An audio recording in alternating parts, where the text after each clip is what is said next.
The first thing you notice about the midnight rose after the dinner rush isn't the music, but the space between the notes. The jazz quartet plays smooth, saxophone weaving through conversations like silk through fingers, a soundtrack designed to put people at ease. Hey family, before this story begins, I want you to do something real quick. Drop a comment below and tell me where you're watching from. Your comments fuel these stories. And don't forget to hit the subscribe button because what happens next will leave you speechless. The crystal glassware catches amber light just right, throwing warm reflections across mahogany tables. The scent of aged bourbon and expensive cologne hangs in the air like perfume. That was the surface. But if you knew how to listen, really listen, you could hear it underneath. The pause before a handshake becomes binding. The measured weight of every word exchanged over drinks that cost more than my rent. The careful way certain men assessed the room before they spoke. It was the silence of power, of money, of deals brokered without contracts and promises sealed with a look. I moved through it all like a shadow in black silk. Simple sheath dress, hair pulled back, minimal jewelry, the uniform of expensive invisibility. My name is Samantha Palfreyman, and for the last 2 years, this velvet-draped sanctuary has been my prison and my protection. I poured single malt for men who smiled with their mouths while their eyes calculated violence. I served champagne to women whose laughter was as cold and sharp as the diamonds at their throats. I was invisible, and that invisibility was the only thing keeping me alive. 2 years ago, my brother Danny died in an alley 6 blocks from here. He'd seen something he shouldn't have, a transaction, a face, a handshake between the wrong people. He couldn't look away. He thought someone should know. Someone should care. They found him 3 days later, and the official report said mugging gone wrong. But I knew better. I knew exactly what happened when you stopped being invisible in this world. When you became a witness instead of a ghost. So I learned the art of selective blindness. I perfected the skill of seeing nothing, remembering no one, being present but absent all at once. I poured drinks and collected generous tips and went home alone to my cramped apartment where I didn't have to pretend the world was anything other than what it was, beautiful and brutal and utterly indifferent to girls like me. Tonight, the silence felt different. Heavier. It started the moment he walked in. They didn't have to announce him. The crowd simply shifted. Conversations didn't stop, but they changed, became more careful, more aware. Postures straightened. Eyes tracked without seeming to.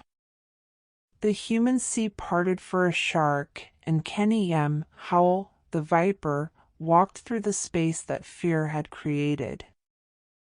I didn't need the hushed whispers to know who he was. Everyone in this city knew. His reputation arrived before he did, a long shadow of calculated violence and cold strategy. They said he'd built an empire on the bones of older, slower organizations. They said he could read a man's intentions in the time it took to shake his hand. They said his enemies didn't disappear, they simply ceased to exist, erased with the surgical precision of someone who understood that power was about control, not chaos. And tonight, that shadow had fallen across my bar. He wasn't what I expected. Not tall like the movies suggest powerful men should be, but he commanded every inch of space around him with the coiled energy of something predatory. Dark hair slicked back with precision, the kind of cut that cost more than my weekly paycheck.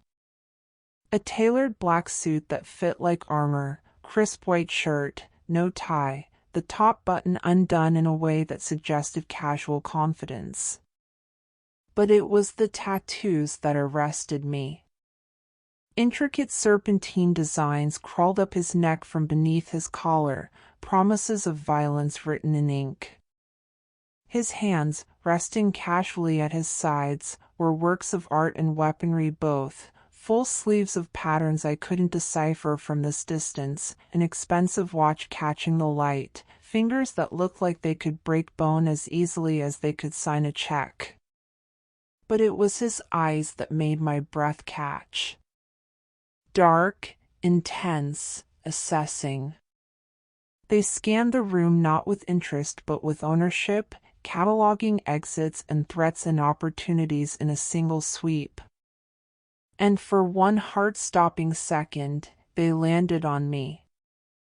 I dropped my gaze immediately, my pulse hammering against my ribs like a trapped bird. I reached for a glass I'd already polished twice, the familiar motion a desperate anchor. Don't look up. Don't make eye contact. Don't attract attention. Be the ghost. Be nothing. Be no one. Danny's voice echoed in my memory, his last words to me in that hospital bed before the machines went quiet. Sam, promise me, you see something, you walk away. You don't get involved. You survive. I'd promised. I'd spent 2 years keeping that promise. His security detail settled at a corner table, 3 men in expensive suits with the stillness of professionals. But Kenny didn't sit. He detached himself from the group and walked toward the bar. Toward me. Each footstep across the polished floor was measured, deliberate, a countdown to something I didn't understand but instinctively feared. The space around me emptied as other patrons suddenly remembered they needed to be elsewhere. Conversations moved to distant tables. I was ground zero, and everyone knew it. I forced myself to breathe. You've served dangerous men before. This is no different. Pour the drink. Be polite. Be forgettable. But everything in my carefully constructed survival strategy was screaming that Kenny M. Howell was different. That nothing about this moment was routine. He reached the bar, and I could smell him, cedar and something darker, more expensive. Leather and night air and the faint metallic tang of whatever cologne cost $1,000 an ounce. I lifted my gaze just enough to meet his eyes without actually seeing them. What can I get you? My voice came out steadier than I felt. Jameson, he said. His voice was low, smooth, a rumble that bypassed my ears and resonated somewhere deeper. Neat. I nodded, turned to reach for the bottle. My hands were steady, years of practice made them so. I poured 2 fingers into a crystal tumbler, the amber liquid catching light like captured sunlight. But before I could set the glass in front of him, Marcus appeared. Marcus, the floor manager. 30-something, slick hair, too white smile, the kind of ambitious that made him useful and dangerous in equal measure. I'd never liked him, something about the way his eyes never quite matched his expression. The way he laughed too loud at jokes that weren't funny. The way he watched people when he thought they weren't looking. "Mr. Howell," Marcus said, his voice pitched just slightly too high. Too eager. "A pleasure as always. Let me handle this." And before I could react, Marcus reached across the bar, took the glass I'd just poured, and set it deliberately in front of Kenny. Then, with a flourish that made my stomach drop, he produced a small unlabeled bottle from his jacket pocket. "A gift," Marcus said, his smile stretching wider. "From our premium collection. A special blend. Just for you." He unscrewed the cap and tipped the bottle. A single clear drop fell into the whiskey, vanishing without a trace. Time didn't slow. It shattered. Every instinct I'd inherited from Danny's death, every lesson learned from 2 years of watching dangerous men make dangerous choices, every survival skill I'd cultivated, they all screamed in perfect, terrifying unison. "This is wrong. This is a hit. This is how people die." Marcus's hands were shaking, barely visible, but there. His pupils were dilated, too wide for the dim lighting. There was sweat on his upper lip despite the bar's perfect climate control. His smile was wrong, too bright, too fixed, the expression of someone performing a role they'd rehearsed but didn't quite believe. And the bottle. Unlabeled. Produced from a pocket, not from behind the bar where all our premium stock lived. A special blend that no one had ordered, that I'd never seen before, that appeared like magic for one specific customer. It was textbook. It was classic. It was exactly what Danny would have recognized before it was too late. My father's voice joined Danny's in my head, an older warning from a childhood I'd spent trying to forget. In our world, Sammy, poison is the weapon of cowards and professionals. You see someone offer a drink they didn't pour themselves, you run. But I couldn't run. I was behind the bar. Kenny was right there, reaching for the glass Marcus had doctored, and every second I hesitated was a second closer to. My hand moved before my brain gave permission. I grabbed a cocktail napkin, my fingers finding the pen I kept in my apron pocket. The words came out in a rushed scrawl, barely legible. "Don't drink it. Smile and leave now." I slid the napkin across the polished wood. It came to rest right beside the poisoned glass. For one eternal second, nothing happened. Marcus was still smiling his too wide smile. Kenny's hand hovered over the tumbler. The jazz quartet played on, oblivious. The world continued spinning while mine hung suspended, waiting for the explosion. Kenny's dark eyes flicked to the napkin. Then to me. And instead of picking up the glass, instead of smiling and leaving like I'd begged him to do, his tattooed hand shot out and closed around my wrist. The grip wasn't brutal, but it was absolute. Unbreakable.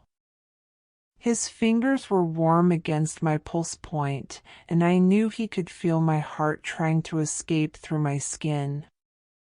He leaned in close, his voice dropping to something meant only for me, a whisper that carried more threat than any shout.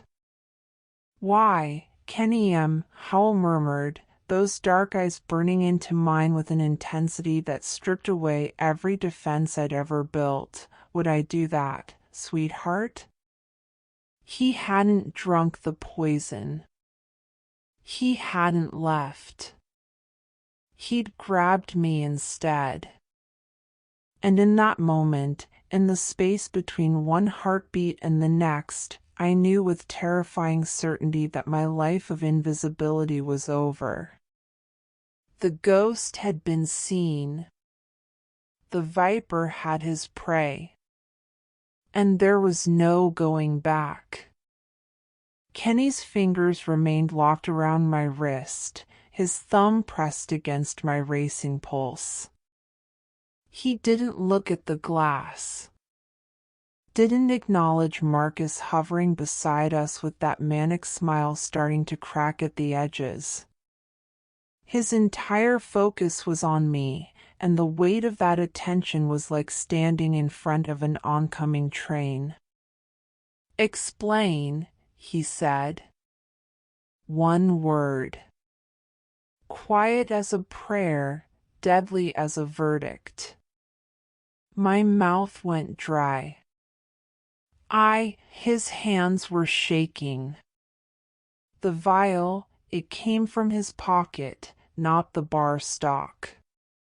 His pupils, they're too dilated. He's performing. Badly.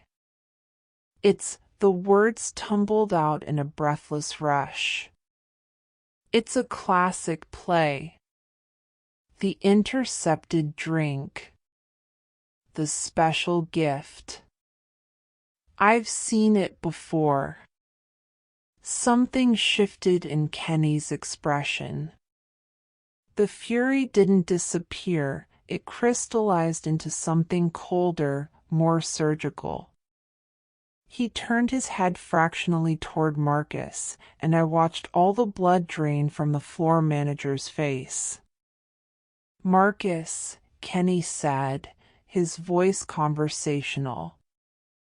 Almost friendly. "Step away from the bar. Mr. Howell, I don't know what she's." Now. The single word carried such absolute authority that Marcus stumbled backward, his too-white smile finally collapsing. Kenny released my wrist only to gesture sharply. Two of his security detail materialized like shadows given form, one of them a mountain of a man with dead eyes and a scar bisecting his left eyebrow. "Dominic," Kenny said. "Take Mr. Marcus somewhere quiet. I'll want to speak with him shortly." Marcus's terror was a physical thing. "Kenny, please, there's been a misunderstanding." But Dominic's hand was already on his shoulder, and Marcus's protests dissolved into whimpers as he was guided, not dragged, guided with the polite inexorability of a funeral director, toward the back hallway.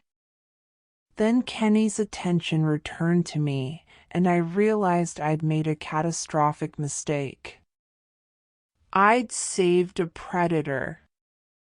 And now he was looking at me like I was the most interesting thing he'd encountered in years. "Your shift," he said, "is over. Permanently." "Wait, I can't just." His hand found my elbow, the grip firm but not painful. "Yes, you can. And you will." He guided me toward the kitchen exit with the same inexorable courtesy Dominic had used on Marcus. You saw something most people would have missed or ignored. That makes you either exceptionally observant or exceptionally stupid. Either way, you're coming with me. I tried to pull back, but it was like trying to move a mountain. I just served drinks. I'm nobody. Please. Nobody, he repeated, pushing through the kitchen door into the cool night air of the service alley. Nobody who just identified an assassination attempt in under 10 seconds. The Mercedes was waiting, black and armored and utterly out of place in the garbage-scented alley. The driver, another stone-faced professional, opened the rear door without a word. Get in, Kenny said. I need to, my things, my bag. Already retrieved. He gestured, and I saw my worn leather purse sitting on the seat. When had someone? He guided me into the car with a hand on the small of my back, then slid in beside me. The door closed with a heavy thunk of German engineering and bulletproof glass. The partition between us and the driver was already raised. We pulled away from the midnight rose, and I watched my safe, invisible life disappear into the rearview mirror. You just saved my life, Kenny said, turning those dark eyes on me in the intimate darkness. His tattooed fingers drummed once against his knee. That makes you either the smartest woman in the city or the most foolish. Either way, you're coming with me until I know which. The car descended into an underground parking garage, concrete and fluorescent lights, and the echo of finality. Kenny finally released the grip he'd maintained since the bar, not on my wrist now, but on my fate. Welcome to my world, Samantha Palfreyman, he said, and somehow he knew my full name, had known it all along. Let's see if you survive it. The elevator required both a keycard and Kenny's thumbprint to reach the penthouse. That should have been my first warning that this wasn't a home, it was a vault. The doors opened onto a space that belonged in architectural magazines, not real life. Floor-to-ceiling windows overlooked the city like a kingdom spread at our feet, the lights below reduced to glittering insignificance. The design was brutally minimalist, blacks and grays, clean lines, furniture that looked sculptural rather than comfortable. Original artwork dominated the walls, a Rothko that had to be worth millions, a piece I recognized from a museum catalog, canvases I couldn't name but knew cost more than I'd earn in a lifetime. But beneath the luxury, I saw the truth. Biometric scanners at every door. Security cameras hidden in the crown molding. Communications equipment that looked military-grade tucked into an alcove. And through the windows, I caught the shadow of a man on the terrace, armed, rotating shifts with silent efficiency. This wasn't a home. It was a fortress disguised as a penthouse. Your room, Kenny said, gesturing down a hallway. The guest suite was larger than my entire apartment. King bed with sheets that probably cost more than my monthly rent. Ensuite bathroom in marble and chrome. and a walk-in closet filled with clothes, elegant blacks and navies, simple cuts, expensive fabrics. All in exactly my size. My hands trembled as I touched a cashmere sweater. How did you? I make it my business to know things. His voice came from the doorway, casual and terrifying in its implications. I spun to face him. You researched me. Before tonight. I research everyone who works at the places I frequent. Insurance. He leaned against the doorframe, arms crossed, tattoos stark against the white shirt he'd rolled to his elbows. You should be grateful I did. It's the only reason I'm certain you're not part of this. Sleep was impossible. I lay in the too-soft bed, staring at the ceiling, my mind replaying Kenny's grip on my wrist, Marcus's terror, the inexorable slide of my life off its rails. Morning brought Kenny and breakfast on the terrace. The spread looked catered, fresh fruit, pastries, coffee in a French press, but my stomach was a knot of anxiety. Eat, he said, pouring coffee with surprising domesticity. I'm not hungry. You will be. This conversation requires fortitude. He sat across from me, his dark eyes unreadable in the morning light. Marcus was found dead an hour ago. Apparent drug overdose in his apartment. The world tilted. What? Apparent, Kenny repeated. But we both know better. It was a cleanup. Whoever wanted me dead is thorough, professional, and extremely efficient. He took a sip of coffee. You were seen talking to me last night, Samantha. You handed me that note. By now, they know your name, your address, where you bank, who you call. Every digital footprint you've ever made has been cataloged. No. No, I'm nobody. I'm just. You're a loose thread, he interrupted, his voice gentle and brutal simultaneously. And these people cut those threads with extreme prejudice. You're safer here as my guest than out there as a target. My apartment has been sanitized by my people. Your possessions are packed and secured. Your lease has been quietly terminated.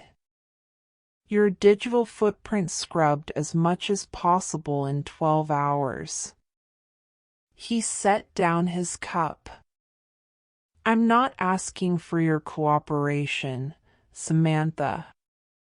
I'm informing you that your old life is already gone. The panic that had been building since last night finally crested. You can't just, this is kidnapping. This is survival. His hand covered mine on the table, warm and inescapable. I protect what's mine. You're mine now. That's not negotiable. The doorbell chimed, a soft, expensive sound. Kenny stood. That will be Elise. The woman who entered was all sharp angles and efficiency, a severe suit and silver-streaked hair pulled into a ruthless bun. She set a briefcase on the dining table and opened it with the precision of a surgeon. "Samantha Palfreyman," she said, not bothering with pleasantries. "I'm Elise Chen. I handle Mr. Howell's more delicate arrangements." She laid out documents, passport, driver's license, credit cards, all bearing my face but a different name. "From this moment forward," Elise said, meeting my eyes with something that might have been sympathy, "you are Sarah Matthews." Elise worked with the methodical precision of someone dismantling a life for a living. She spread the documents across Kenny's dining table like a card sharp dealing a fatal hand, each one another piece of Samantha Palfreyman's erasure. "Sarah Matthews," Elise began, tapping a passport. "Consultant for International Hospitality Ventures. Cornell educated, class of 2019. You've spent the last 3 years in Singapore working with luxury hotel chains on cultural integration strategies." She slid over a driver's license, credit cards with raised lettering, a corporate identification badge. "You returned stateside 2 weeks ago. These cards have established histories, purchases, payments, a credit score of 780. My hands shook as I picked up the passport. The photo was mine. When had they taken it? But the stamps told a story I'd never lived. Singapore, Tokyo, Dubai, London. My face stared back from Marina Bay, the Burj Khalifa, locations I'd only seen in magazines. Social media accounts have been created and backdated, Elise continued, pulling up a phone, not mine. Instagram, LinkedIn, Facebook. Curated posts from your time abroad. Professional contacts who will corroborate your story if anyone asks. She scrolled through images of me, my face photoshopped onto bodies standing in front of the Raffles Hotel, holding champagne at rooftop bars I'd never visited, smiling beside colleagues I'd never met. The efficiency was horrifying. They'd built an entire existence in hours. Your old phone has been disabled, Elise said, placing a sleek new device in front of me. Encrypted, untraceable. Your former employer received notice this morning that you've accepted an opportunity abroad, limited communication due to confidentiality agreements. She paused, and something almost human flickered in her eyes. Your friend Jessica received a message explaining the same. Personal emergency, sudden departure, you'll be in touch when you can. Jessica. My only real friend. The one person who'd sat with me through Danny's funeral, who brought me soup when I was too depressed to eat, who texted every Sunday just to check in. No, I whispered. She'll think I abandoned her. She'll think you took an opportunity you couldn't refuse, Elise interrupted, not unkindly. Which is true, in a sense. She gathered her materials with brutal efficiency. Mr. Howell will brief you on the rest. She left as silently as she'd arrived, and I was alone with the scattered pieces of Sarah Matthews's fictional life. I found my old phone in my purse, dead, unresponsive. They'd killed it remotely. No going back. No final message to Jessica. No goodbye to the woman I'd been. I know this feels like a violation. Kenny's voice came from behind me. He changed, expensive black t-shirt that showcased the full sleeves of tattoos running down both arms, dark jeans that somehow made him look less civilized than the suit had. More dangerous. More real. Feels like. I turned on him, fury finally overriding fear. You've erased my entire life. My name, my job, my friend. Your life was already forfeit the moment you wrote that note, he said, stepping closer. I'm giving you a new one. A safer one. His voice softened, and for the first time since he'd grabbed my wrist, I heard something almost gentle beneath the authority. I know you don't trust me. I know your instincts are screaming that this is wrong. But this is how you stay alive. Trust the process. Trust me. Trust. The word Danny had died believing in. My brother trusted the wrong people, I said quietly. It got him killed. Kenny's jaw tightened. I'm not asking you to trust blindly. I'm asking you to stay alive long enough to decide if I've earned it.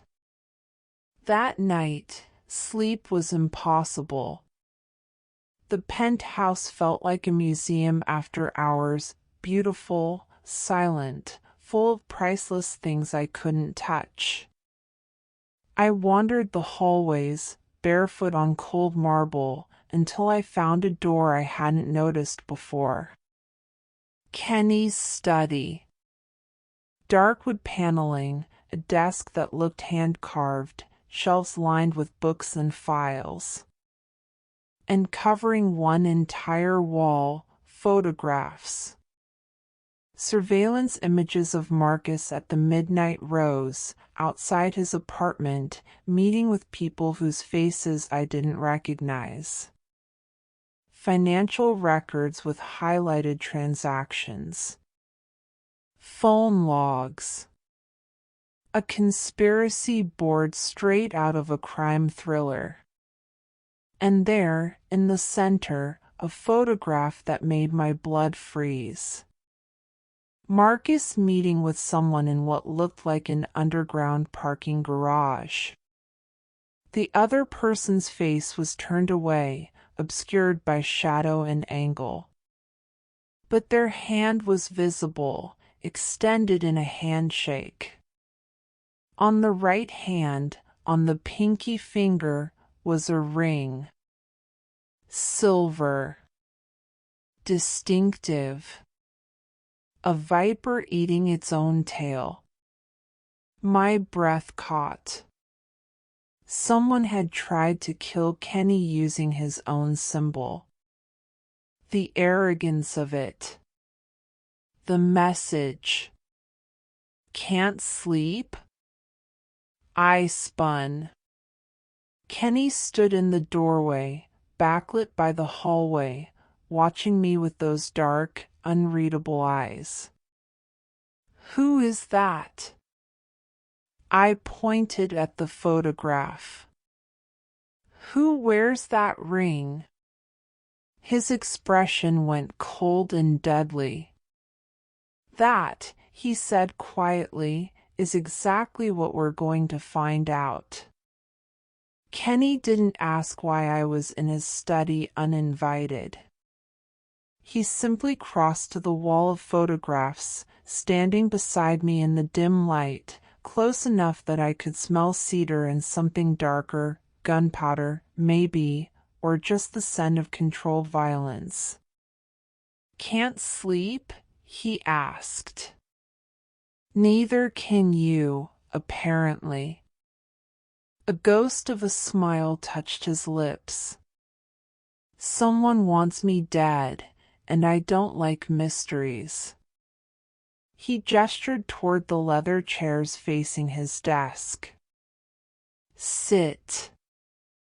I need your help. The shift was so unexpected I almost didn't move. Not an order. A request. He pulled a second chair around so we faced each other, then opened a laptop, fingers flying across keys. Security footage from the Midnight Rose appeared on screen, multiple angles, timestamps running in the corner. Walk me through it, he said. From the beginning. What time did Marcus arrive? Around 9:30. Maybe 9:40. I closed my eyes, letting the memory surface. He came through the staff entrance, not the front. That was unusual. He liked making an entrance through the main doors. He looked agitated. His tie was loose, hair messed up like he'd been running his hands through it. Kenny typed notes. Did he speak to anyone? He went straight to his office. Slammed the door. I could see it playing out behind my eyelids, the whole night reconstructing itself with crystalline clarity. About 20 minutes before you arrived, he came out. He was on his phone, smiling, but it was wrong. Too wide. He said something about a package being ready for delivery. Then he laughed and hung up. You remember the exact words? The package is ready for delivery. The viper will take the bait. I opened my eyes. That's when I knew you were the target. Kenny's expression had gone very still, very dangerous. Go on. For the next 2 hours, he walked me through every detail. Who was sitting where? What they ordered. The couple arguing in booth 7. The businessman who left his phone on the bar.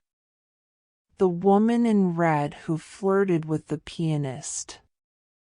And I remembered all of it. Years of trained invisibility had made me the perfect observer. There was a man, I said slowly, chasing the memory. Tall, thin. Expensive gray coat, wrong for the weather, too heavy. He brushed past Marcus in the hallway near the restrooms. They didn't speak, but Marcus's hand went to his pocket after.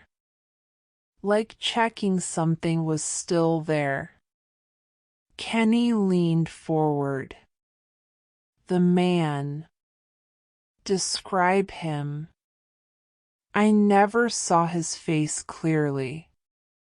He kept it turned away, like he knew where the cameras were. But his hand, the image crystallized.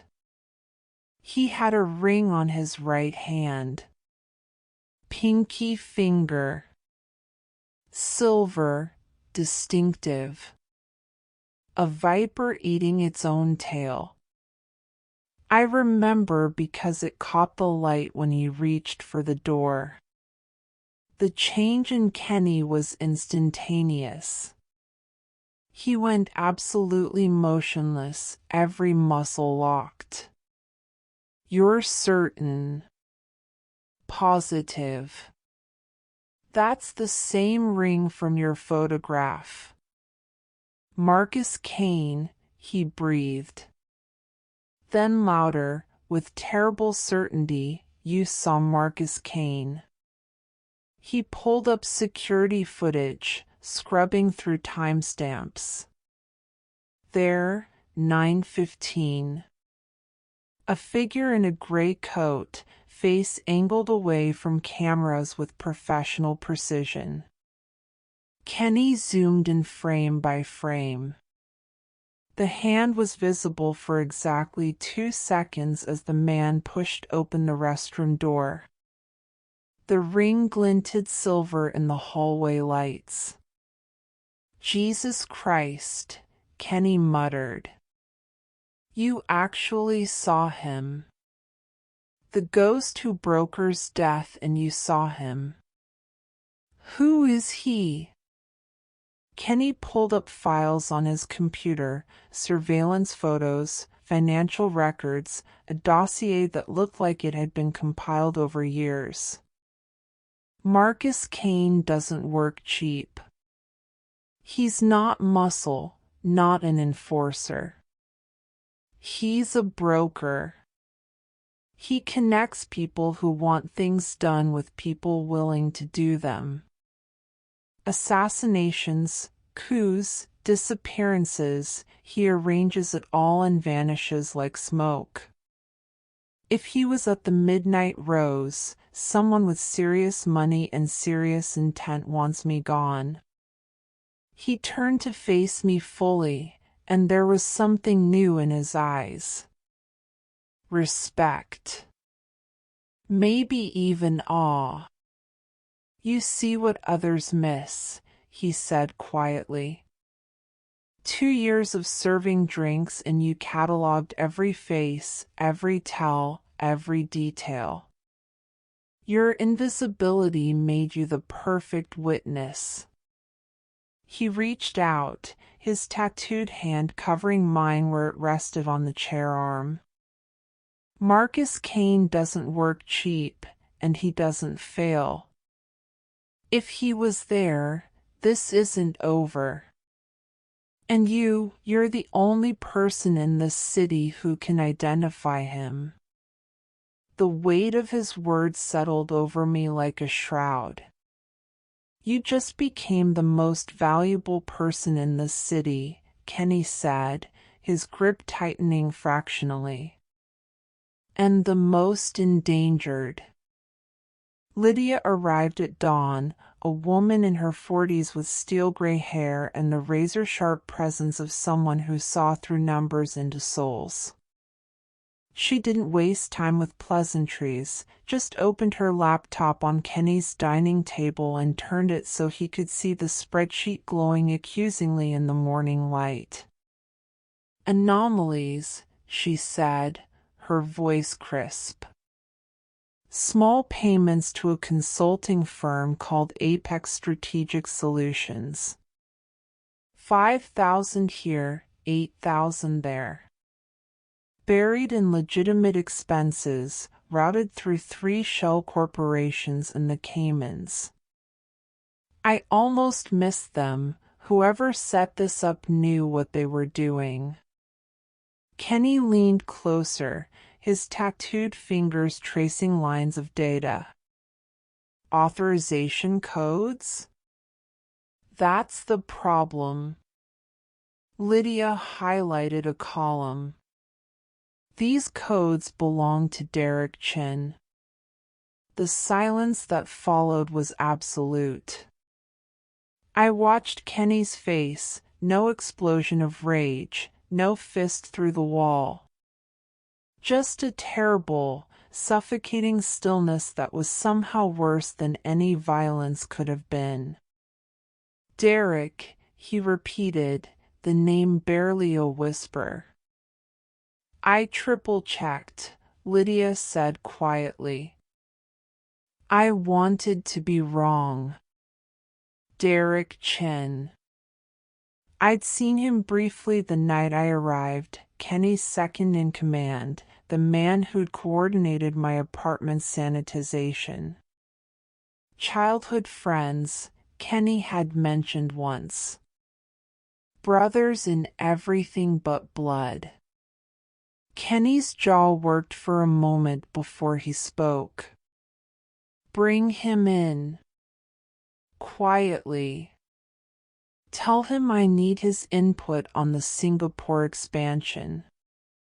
Dominic made the call, and 30 minutes later, Derek walked into the penthouse wearing an easy smile and carrying a briefcase.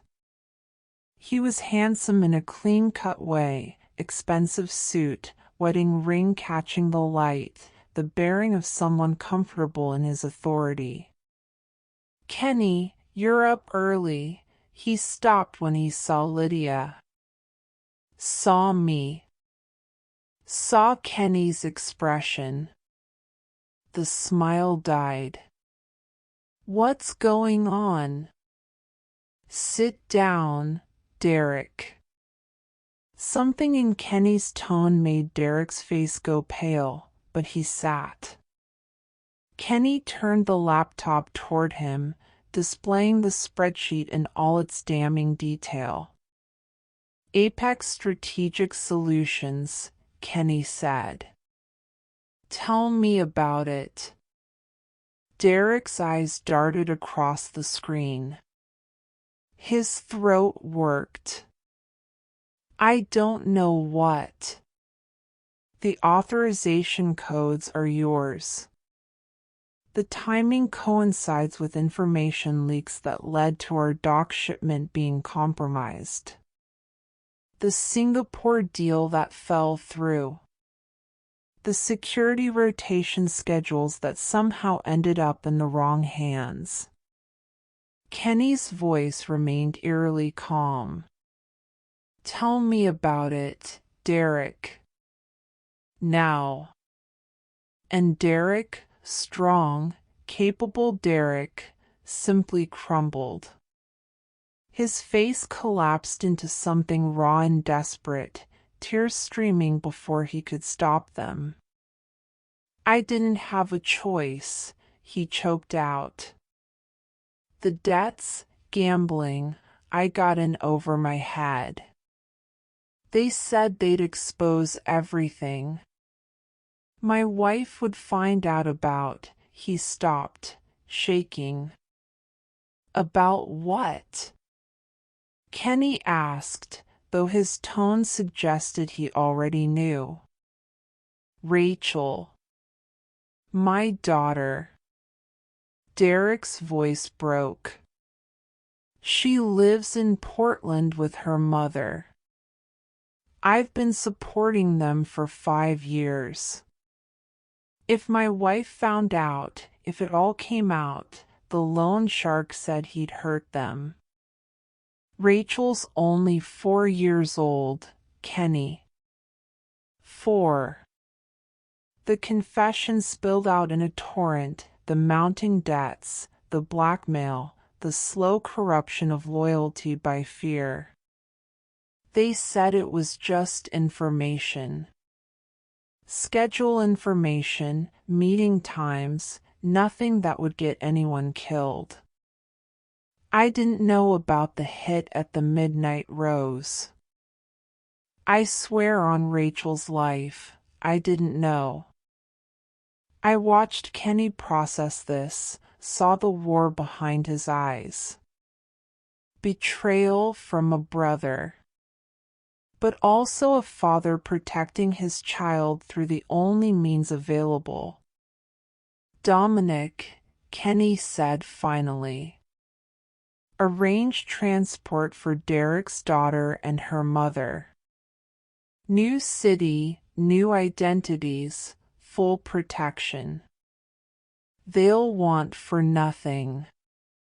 Derek's head snapped up, disbelief and hope warring on his face. Kenny. You betrayed me, Kenny interrupted, his voice hard as granite. But children don't pay for their father's sins. You'll write down every piece of information you gave them. Every contact, every meeting, every word. Then you'll disappear, Derek. New name, new life. You'll never contact your daughter, never see your wife again. You'll be a ghost. Thank you, Derek whispered, broken and grateful simultaneously. Thank you. Dominic led him away, and Kenny stood motionless at the window for a long moment before pouring 2 glasses of scotch with hands that were perfectly steady despite what he just endured. He handed me one. You think I'm weak? It wasn't a question, but I answered anyway. No. I think you're something more complicated than weak or strong. I think you're something I don't understand yet. His lips quirked in what might have been a smile, the first real one I'd seen. Good, he said, raising his glass. I prefer to be mysterious. I couldn't sit still after Derek left.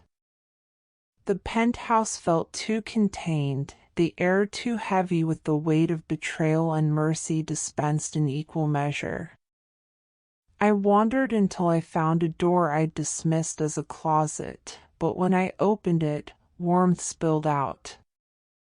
A library. Small, intimate, nothing like the cold minimalism of the rest of the penthouse. Floor-to-ceiling shelves packed with worn hardcovers, their spines cracked from actual reading. A leather sofa faced a window with a view of the city waking up. A reading lamp cast pools of amber light. The books weren't decorator pieces. They were loved, used, annotated. Philosophy dominated, Machiavelli's The Prince, Sun Tzu's Art of War, multiple copies of Marcus Aurelius. Nietzsche, Kant, Foucault. And between them, unexpected poetry, T.S. Eliot, Pablo Neruda, collections I recognized from college classes I couldn't afford to finish. I pulled out a copy of Meditations, and it fell open naturally to a marked passage. The margins were filled with notes in precise handwriting. Power without understanding is tyranny. Understanding without power is philosophy. Both are lonely. Surprised? I spun. Kenny stood in the doorway, still in the black t-shirt from earlier, barefoot now, looking more human than I'd seen him. Yes, I admitted. This doesn't exactly fit the image. What image? The tattooed criminal? He crossed to the shelves, running his fingers along spines with obvious affection. My father sent me to university to legitimize the family business. Make us respectable. I was supposed to learn enough economics to launder money efficiently. He pulled down another book, Sun Tzu. But I actually loved it. Philosophy, psychology, systems theory. I realized power isn't about who can hit hardest. It's about who understands the game being played. He gestured for me to sit, and I found myself sinking into the leather sofa while he took the opposite end, close, but not threatening. The best predators understand their prey, he said, opening the Aurelius to show me his annotations. But the truly dangerous ones understand themselves. Their motivations, their weaknesses, the line they won't cross. He pointed to a passage about duty. Aurelius was an emperor who didn't want to be. He understood that power is a burden, not a prize.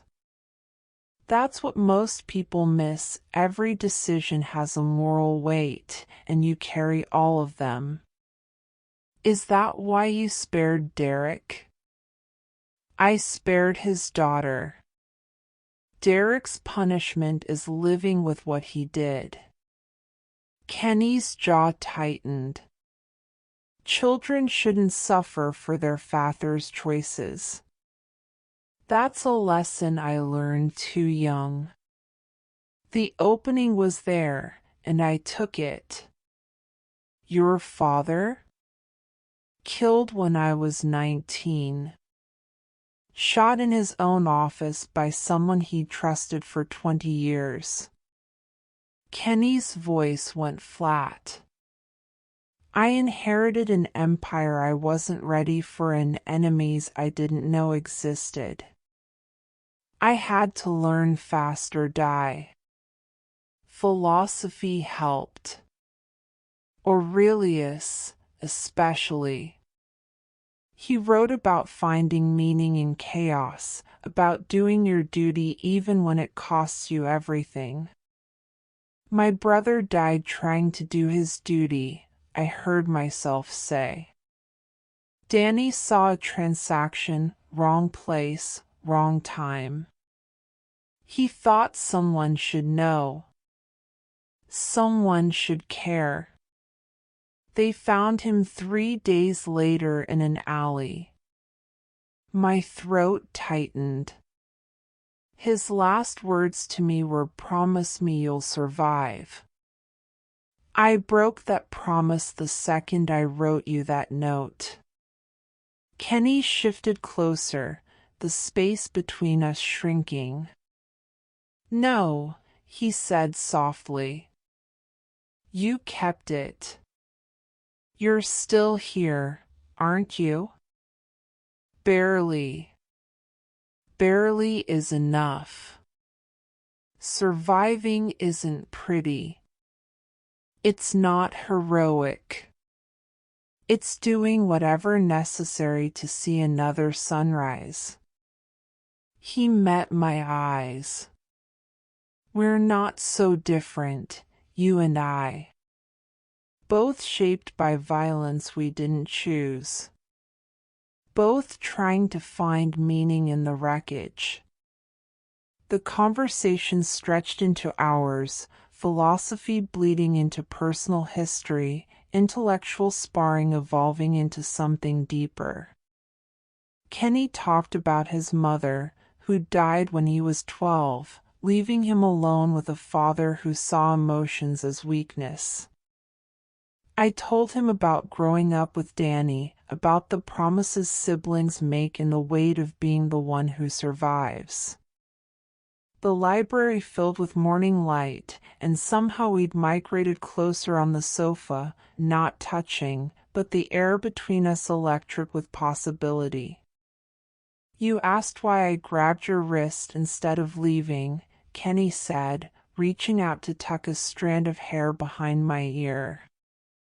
His fingers lingered against my cheek, warm and surprisingly gentle.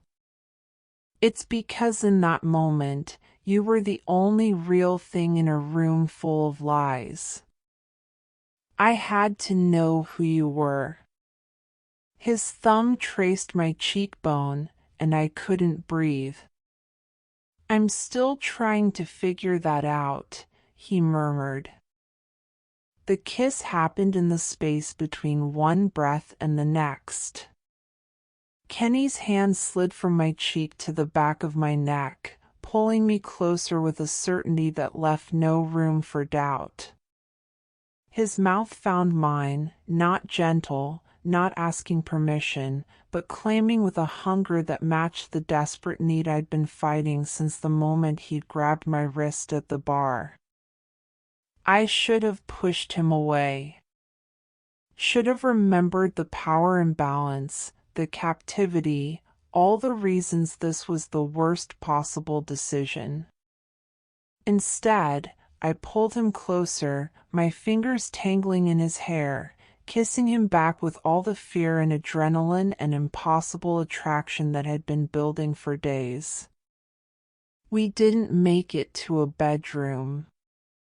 The library became our sanctuary, philosophy books tumbling from the sofa as Kenny pressed me back against the leather. His tattooed hands mapped my body with a reverence that contradicted the violence I knew those hands were capable of. When he finally entered me, surrounded by Aurelius and Neruda and the soft amber lamplight, I felt something inside me break open, not shatter, but unfold.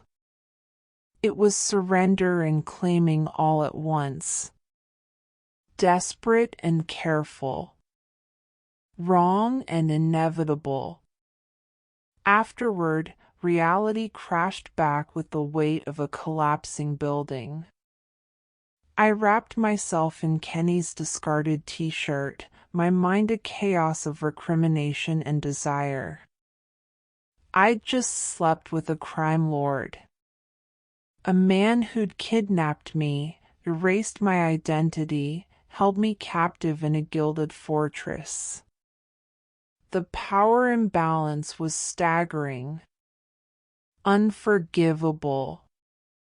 Hey. Kenny's voice was soft. He sat up, his hand finding mine where I'd pressed it against my racing heart. I know this is complicated. Complicated, I repeated, the word a bitter laugh. That's one way to put it. I know you probably hate yourself right now. He turned me to face him, his dark eyes searching mine. But I don't regret it. And I don't think you do either. The terrible truth was I didn't. That's what terrified me. This doesn't change anything, I said, needing the words to be true. I'm still your prisoner. You were never my prisoner, Samantha. You're under my protection. There's a difference. Is there? He didn't answer, just pulled me back against his chest, his heartbeat steady beneath my ear. We fell asleep tangled together on the library sofa, and for the first time since Danny died, I didn't dream of alleys and blood. Morning brought Dominic with coffee and a small velvet box. He set both on my nightstand. I'd migrated to the guest room at some point and left without a word. Inside the box was a bracelet. Platinum chain, delicate but strong, with a small viper pendant hanging from it. The serpent's eyes were tiny diamonds that caught the morning light. It was beautiful, elegant, and unmistakably a collar. A claim. I closed the box and left it sitting there, unable to wear it, unable to throw it away. A question I wasn't ready to answer. Kenny found me on the terrace an hour later. He was dressed for business, charcoal suit, crisp white shirt, the armor fully back in place. Only the tattoos creeping above his collar suggested the man who'd made love to me surrounded by philosophy books. I have to leave, he said. Meeting with some investors downtown, legitimate business, boring as hell. He paused, then gestured toward my wrist. I notice you're not wearing it. I notice you left it. I need you to understand something. He stepped closer, his voice dropping to that intimate tone that made my pulse quicken. That bracelet isn't a chain, Samantha. It's a promise. As long as you wear it, everyone in this city knows you're under my protection. Completely untouchable. No one will dare look at you wrong, much less hurt you. And if I don't wear it?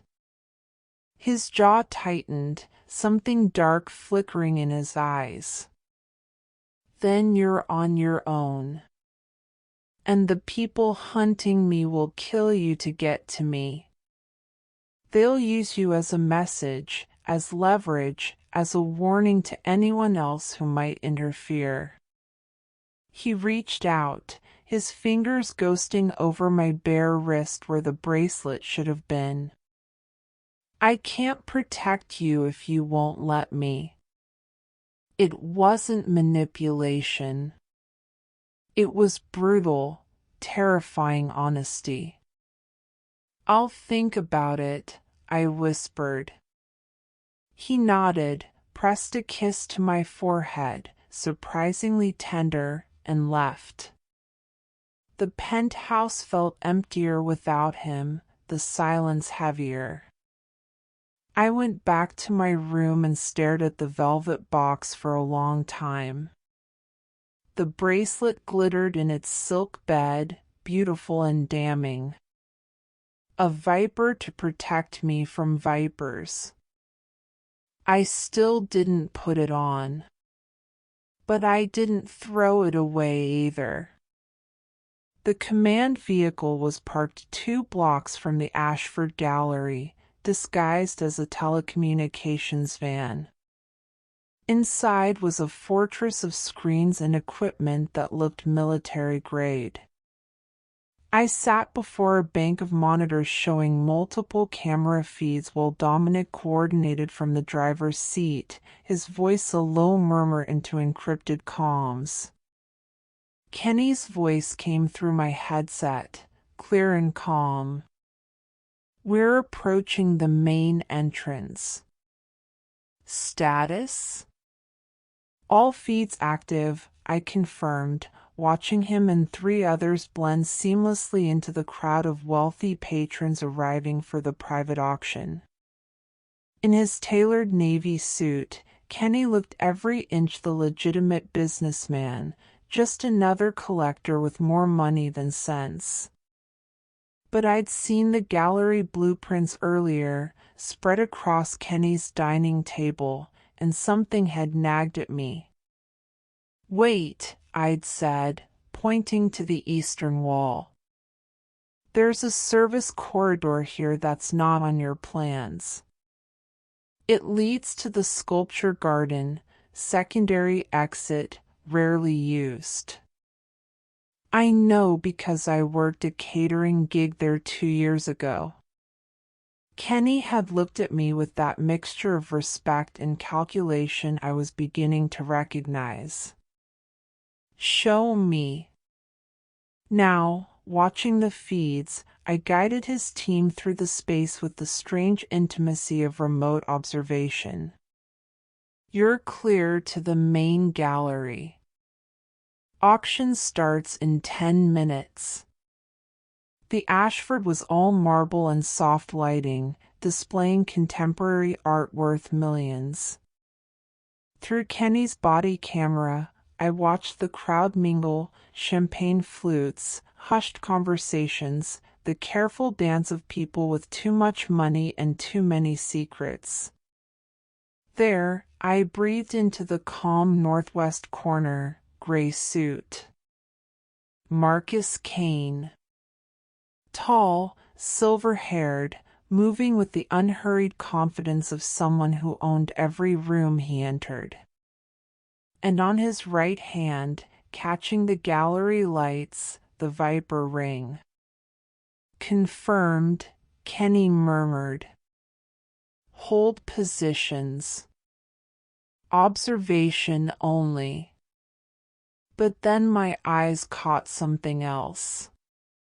A woman in the private box seats overlooking the main floor, her attention not on the art but on the crowd below.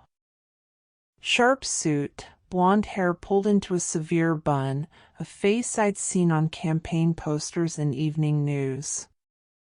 Kenny. My voice came out tight. Second tier, box 3. That's District Attorney Catherine Webb. The silence that followed was electric. Webb, the anti-corruption crusader who'd built her career on promises to clean up organized crime and put people like Kenny behind bars. What was she doing at a private art auction frequented by exactly the criminals she'd vowed to eliminate? She's not looking at the paintings, I said, tracking her gaze. She's watching Kane. The pieces clicked together with horrifying clarity. This wasn't just an assassination plot. Kane was brokering something bigger, a political alliance. Webb wanted Kenny gone and someone she could control in his place. A puppet regime she could manipulate while appearing to fight crime. This is bigger than we thought, Kenny said, his voice deadly quiet. Stay on Kane. If he moves. Kane moved. Toward the eastern corridor. He's heading for the sculpture garden exit, I said urgently. The one I showed you. Kenny's team converged, professional and precise. I watched through multiple feeds as they tracked Kane through the corridor, maintaining distance. But something felt wrong. Kane's pace was too measured, too obvious. Kenny, wait. Too late. They cornered him in the sculpture garden, surrounded by abstract bronzes and ornamental hedges. But when the man turned, I saw it immediately. That's not him, I said. It's a decoy. The coat was right. The build was similar. Even the ring caught the light. But the face was wrong, younger, and the fear in his eyes was genuine, the terror of someone paid to play a role he didn't understand. Kane had vanished. And worse, he'd made it clear he knew he was being hunted. The decoy wasn't just an escape, it was a message. I'm always 3 steps ahead. The ride back to the penthouse was silent, fury radiating from Kenny in waves. When we arrived, he walked straight to the living room and slammed his fist into the wall, the first crack in his perfect control I'd witnessed. The drywall crumpled, and when he pulled his hand back, his knuckles were bleeding. He's playing with me, Kenny said, voice low and dangerous. Kane doesn't run. He orchestrates. He's making a point. Showing me that he can touch me whenever he wants, that I'm the mouse and he's the cat. I approached cautiously, my mind racing through possibilities. Then we changed the game. He turned, dark eyes blazing. How? We stop hunting him, I said, the plan crystallizing as I spoke. We make him come to us. Something shifted in his expression, fury giving way to dark admiration. I'm listening. The mayor's charity gala, I said, pulling up the event details on Kenny's laptop. 3 days from now. Webb is the keynote speaker. She's been positioning herself as the face of civic reform. If Kane needs to finalize terms with her before they move against you, that's where it'll happen. Kenny leaned over my shoulder, studying the guest list. High security. Metal detectors. 500 of the city's elite watching every move. Exactly. Kane can't afford to be invisible there. He needs access to web. And you, I turned to face him, have donated over $200,000 to city charities over the past 3 years. You're a legitimate businessman in their eyes. You belong there. His lips curved into something dark and appreciative. And you? You're a consultant and date. My Mandarin is fluent. Cover story is I'm helping you negotiate with international investors. Kane won't recognize me. I'm your wild card. It's audacious, Kenny said slowly. Walking into a room full of people who'd love to see me arrested or dead. It's audacious, I agreed. But it's the last place they'll expect you to spring a trap. The next 3 days became a crucible that forged us into something new. Kenny taught me how to read body language, the micro-expressions that betrayed lies, the tells that revealed fear or aggression. I watched him demonstrate on Dominic, breaking down every gesture until I could predict intent from a shoulder shift or a glance. In turn, I coached Kenny on Webb's psychological profile, her need for control masked as justice, her ambition disguised as civic duty. We studied Kane's patterns, his arrogance, his belief that he was always the smartest person in any room. He'll underestimate you, I said. He sees a pretty face on Kenny Howell's arm and assumes decoration. That's his weakness. And Webb? She thinks she's using Kane. She doesn't realize she's the one being used. Kenny brought home an evening gown on the second day, midnight blue silk that caught the light like water, elegant and understated. When I emerged from the bedroom wearing it, hair swept up, minimal jewelry, I barely recognized myself in the mirror. Kenny went very still when he saw me. He circled slowly, not with possession but with something closer to revelation. You're not putting on a costume, he said quietly. You're becoming who you actually are. You were never meant to be invisible, Samantha. The words landed somewhere deep. He was right. For 2 years I'd hidden myself, made myself small and forgettable. But this woman in the mirror, poised, observant, dangerous in her own way, this was where I'd always been beneath the fear. That night, alone in my room, I picked up the velvet box from my nightstand. The bracelet gleamed inside, the viper's diamond eyes catching lamplight. I'd left it untouched for days, unable to wear it, unable to discard it. But tonight felt different. Tonight I understood what it represented, not ownership, but alliance. Not a chain, but a choice. I clasped it around my wrist myself. The platinum was cool against my skin, the weight of it grounding. When I looked in the mirror, the woman staring back was someone new, not Samantha, the invisible bartender, not Sarah Matthews, the fabricated consultant, but someone emerging from between those identities. Someone choosing to be seen, to fight, to stand beside the viper rather than cower from him. The morning of the gala, Kenny found me on the terrace watching the city wake. His eyes went immediately to my wrist, to the bracelet catching morning light.